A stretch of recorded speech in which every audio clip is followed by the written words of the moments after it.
салому дуруду бепоён ба мардуми сарбаландии тоҷикистони азизам, ба мардуми ғариб, мусофир, муҳоҷир. Қори Фаррух як видеое кардай. Хоб дар болои аблучкаи видео сурати ман ҳастай, сурати Абдулқодири Талбаков ҳастай, сурати блогерҳо ҳастанд, сурати саррояндаҳо ҳастанд. хоб ва дар инҷа гуфтае ки душманои мусалмонҳо ин харгӯша бинед ва ин харгӯша бинед нисбати Каъба чӣ мегӯяд. бихел видео кардаи нависондай Қори Фаррух. албатта нисбати Қори Фаррух ҳеҷ чизи гуфтанӣ нестем. мо на Қори Фарруха пас заданем, на Абдулқодири Талбакова пас заданем. фикрҳои бобигии хидмат баён карданиам. яъне ки Қори Фаррух донишманди дин, яъне ки қори, унвони қоригӣ гирифтагия ай дини мубини ислом хеле бохабар аст. ва Абдулқодир Талбаков хоб зодаи Тоҷикистон ай, яке аз мисол чӣ бигем кормандони дар сатҳи вай олӣ кор кардагиай, яке дар китобхона кор кардагиай, мисол умри хуша дар Тоҷикистони азизи сарбуланду сипарӣ кардагиай ва корҳои давлатӣ хеле бисёр кардагиай. яъне ки одами шинохтаи тоҷик ай. хоб Абдулқодир Талбаков мега ки ма зардуштӣ мега дини зардушта эҳё кардаистай ва тарафдори дини зардушта. Абдулқодир Талбаков тоҷои ман медонам. Фаррух Қори Фаррух ин мисол аз рӯи дини мубини ислом га мезанад. ҳар ҷо чихеле ки сот нагирифтаи занухӣ ҳам хел мефаҳмам. ва Қори Фаррух уҷа видео кардай оиди Абдулқодир Талбаков яъне гапҳое гуфта ки умуман ма бобо қабул надорам гапоша. бояд хеле гап нагӯяд. бояд нисбати як тоҷик, як фарзанди тоҷик, умуман як шахсият бояд ин гапҳо гуфта нашавад дар ютуб. яъне ки як тарзи чӣ бигем тарзи фитнаангезӣ мешавад. тарзе ки яъне ки мегӯяд ки Қори Фаррух ҳама гапош туғрӣ. оиди дин, оиди мисол маслиҳати динӣ ҳамаш туғрӣ. не ки оиди гуфта ки мега ки рафта Абдулқодир Талбакова дандоноша бишканед, дандоноша бичинед, печи раира бигиред. яъне ки гуфтаест дар платформа ютуб ба мардум. шояд ки инҷода як тафриқае бихезад. шояд ки ҷавонҳо ҳастанд, ҷавонҳои хундарҷӯш мисол қори гуфта, як домло гуфта, мисол хеле фармон додаиста раван ягон амолҳои ношоистае кина ки тибқи қонуни ҷумҳурии Тоҷикистон нодуруст аст. ҳамин ха мефаҳмам ки вай мисол Талбаков дини ислом қабул надораву дини зардуштиро қабул дорад ва мега ки ман мусалмон нестам, ман зардуштиам. хая Талбаков охи Абдулқодир хай зардушта ба чӣ? ман намедонам чӯ хеле видео мекунед. мон боям бихира бигардам Тоҷикистонда як фарзанди тоҷика хай дини зардушта ва эҳё мекунад, тарафдори дини зардушта. баъд мусалмонҳо бояд бирем, бояд фишор биёрем.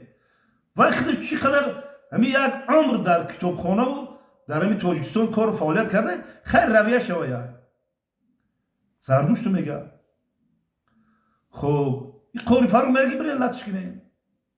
ин нодуруст хеле видео. ина ман ҳамчун бобо дар шабакаҳои иҷтимоӣ мисол наворҳо мекунем. ин нодуруст аст. чӣ дар хоб мисол дин озоде Тоҷикистонда дар ҳамун мисол ай таърихи исломо бигирем. охи касе ки дини исломо қабул мекунад қабул кунад. нури дида Тоҷикистон. касе қабул мекунад бояд ба ӯ зӯроварӣ, фишор ва я рафта маҷбур карда, лат карда мисол дар дини мо будуро ва ябора дилмонда мешавад ки мусулмонӣ нахоҳад хел бошад. тарзе кори фаъолият кунем ки мардум худшон ҷамъ шаванд ба дини ислом, на ки ба зарби зурӣ. ина ма блогерам ма суханҳо мекунам. якта блогери рус буд. хоб Кирилл Шучев ки вай даже Тоҷикистон мебияд, хона мара суроғ мекунад. من این شهرت میگیره و خانه من میبیاره میگه نمی بابا هوایا و فقط داشته اینترس کرد که طرز حیات زندگانی تاجیکا و مسلمان ها رو دید.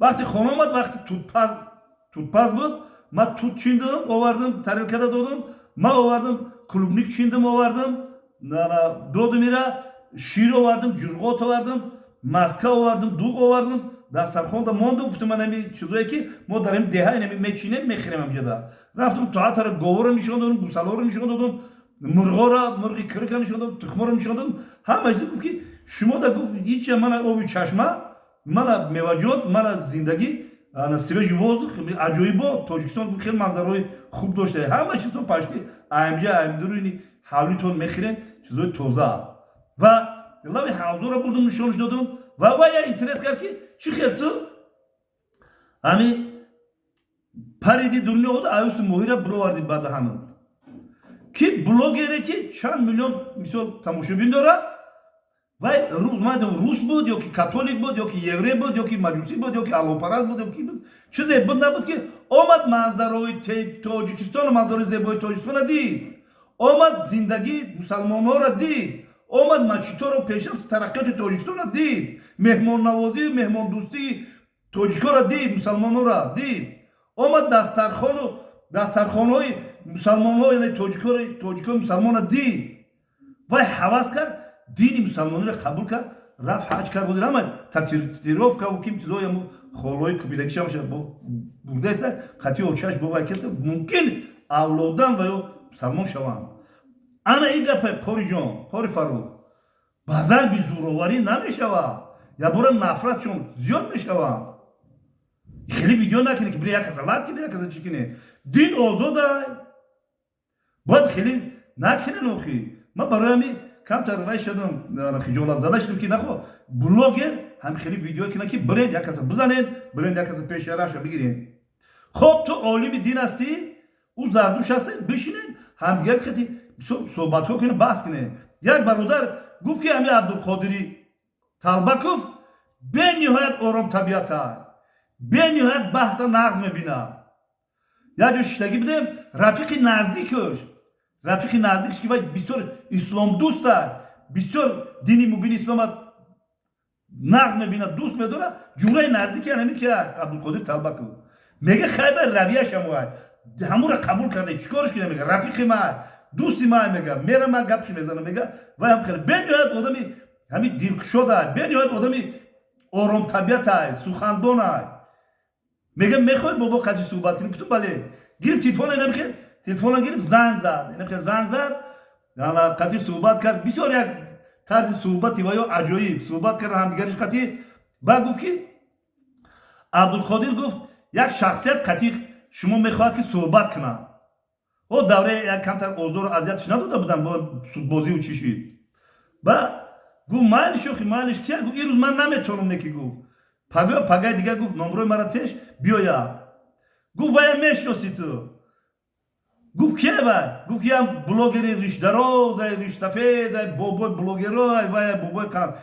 گفت بابای قند میشناسم این عبدالقادر طلبک فقط این ویدیو مرا ببینه باید تصدیق کنه گفت میشناسم وای بابا را بیایا گفت ما قبولش میکنیم این روز نمیتونم نکی گفت نکی هرچی خبر که بابا اگر آمده مرا مجبور کرده و اومده مرا اگر مسلمان کردنی باشه خوبش دایی بارا گم نزنه که من مسلمان نمیشم ای بچه فقط توجد قطعی میگم بود همین عبدالقادر طلبک همین خیلی گفت آخی گفت من مسلمان نمیشم گفت وای خودش اعتراف میکنه که من مسلمان نیستم من چیم آخی انا همون آلوپرست میگن چی میگن آخی زردوشت میگه اوخه با عبدالقادر طلبک زردوش کشید با چی؟ با چیکار کنه آخی وای میدونه وای فهمونده وای علما قطعی بحث کردن اخی بلوگرمان قطعی وای که بحث کردن وای کردن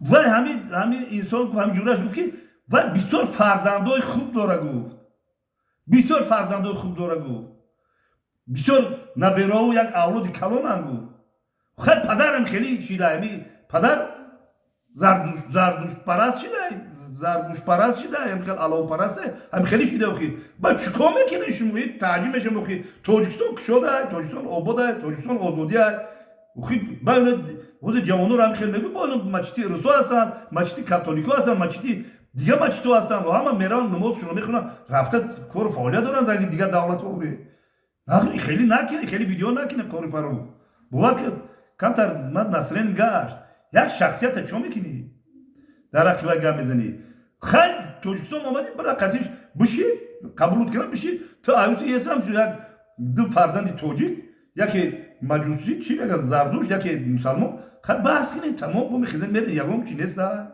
منم روز شب خدا روزی باشم میرم قطعش صحبت میکنم بسیار انسانی خوبه میگه یک انسانی خاکساره یک انسانی آرام طبیعته خیلی میگه اسلام قبول ندارم زردوش قبول دارم بعد نخواهم خیلی جنجالو و فتنه ها خیلی بخدا ویدیوی خشو کنه زنده و سربلند خان آباد باشین این بود ویدیو بوبیگی ویدیو